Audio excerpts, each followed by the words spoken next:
Hello guys, তোমরা তোমরা একটু তুমি অবশ্যই দিদি বাড়িতে চলে এলাম। এটা ছিল আমার দিদির জন্মদিনের কেক এবং দিদির জন্মদিন ছিল 16ই জানুয়ারি। আজকে সেটা সেলিব্রেট হলো। দিদিরা বর্ধমানে থাকে, সেই জন্য সেলিব্রেট করা হয়নি।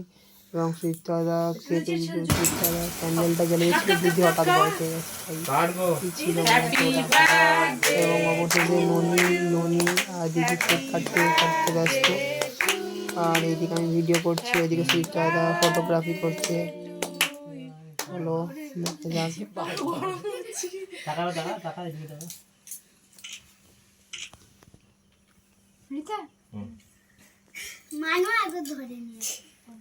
এবং অবশেষে ননিকে কেক খাইয়ে দিল। খাগরে বাবু বলছে ননি এবং একেও কেক খাইয়ে দিল। কেকটা দে, প্রিয়াঙ্কা একটু দেওয়ার হাতে খাই দেবে। কাপড় লাগিয়ে দিন।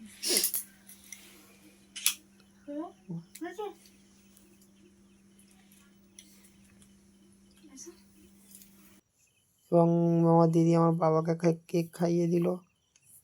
এবং এটা হচ্ছে সুদীপ্ত দাদার মানে আমার দিদির শ্বশুর, আর এটা হচ্ছে আমার দিদির ননদ, হচ্ছে মা এবং দিদির ফটোগ্রাফি কিছু ছবি। লাস্ট বিরিয়ানি খেয়ে নিলাম, মাসুমণির হাতে বিরিয়ানি, স্পেশাল বিরিয়ানি। এবং যা ঠান্ডা, আমার অবস্থা পুরো খারাপ হয়ে গেছে। এবং এই জায়গাটা তোমরা অবশ্যই চিনতে পারবে, দেখে বলো। আর এইটা আমাদের পুজোর প্যান্ডেল রেডি হয়ে গেছে। অবশেষে বাড়ি চলে এলাম। গুড নাইট সবাইকে, চল টাটা, বাই বাই।